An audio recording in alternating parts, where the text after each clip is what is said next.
Hello, everyone, and welcome back to Journey Like Mine Podcast with Purpose, episode 15. On this episode, we'll be focusing on Live, Love, Learn Reflections, the value of the thumb. I hope you all are doing well and have had some great reflections since we last connected about 2 weeks ago. Unfortunately, I had a minor kitchen accident, which is the basis of my reflection today, and a new perspective that has come from it, which is the value of the thumb. So let's get started.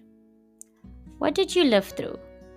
About 2 weekends ago, I was doing my regular cutting of my chicken to prepare ready to cook packs when I suddenly felt a jolt of pain in my left hand. When I looked down, I saw my left thumb covered with blood and more blood coming out, and that is when I started to scream so loud. I think my neighbors heard me. Over the next hour, my family got me the help I needed to get bandaged up, and I thought that I could get back to normal, but that was not going to happen.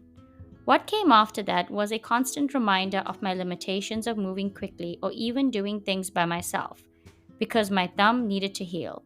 From typing to opening simple bottles became more challenging and at times painful. I have broken my toe before that landed me in a cast, which was limiting. But this brought the realization to me that even the smallest organ of your body is as important as some of the largest organs of your body. The thumb now is healing quite well, and after this weekend, all band-aids should be removed.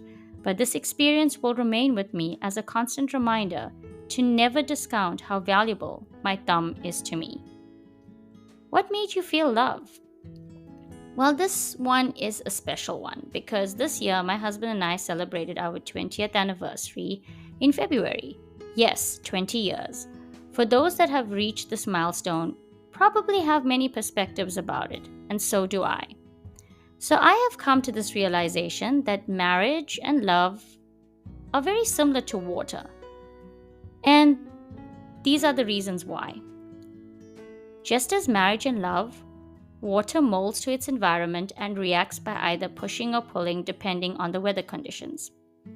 Just like marriage and love, water can also evolve depending on how it's made to feel. Just like marriage and love, it becomes solid when left out in the cold or evaporates when letting off steam when heated past its boiling point. And just like love and marriage, its harmonious state is when the elements around it are in sync and aligned to its natural environment, and you can feel the calm as it flows.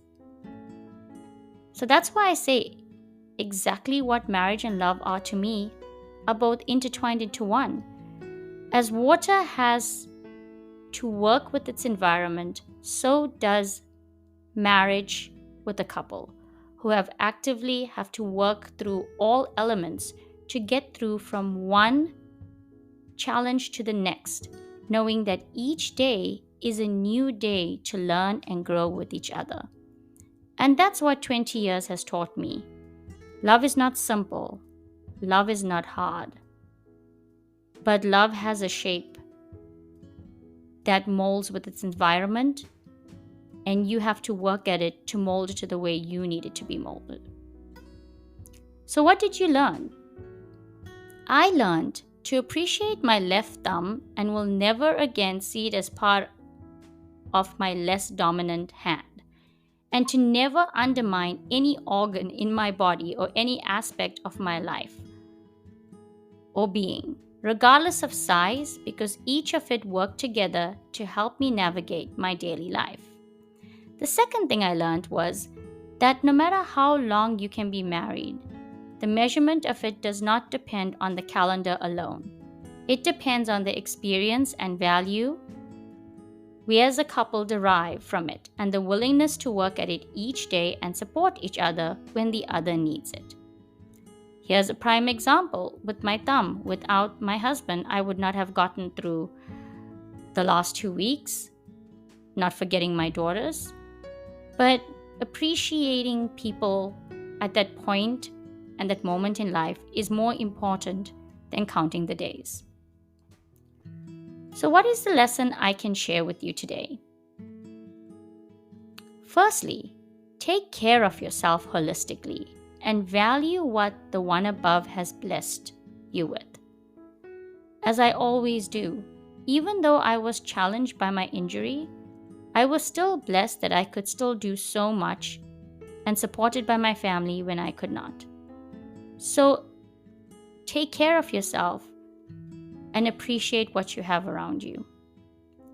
The second thing is, if you have that realistic love and marriage that may change with its environment to support the situation you are in, then appreciate it and make the most of it.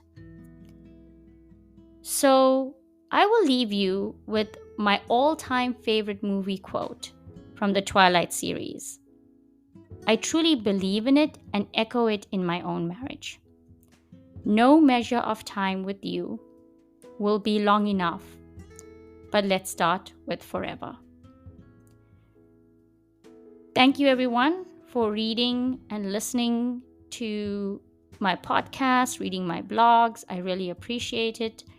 And I hope everyone has a good weekend and a great week ahead. And I hope that you will remember to live, love, learn for each blessed day on your journey in life. Thank you. Bye-bye.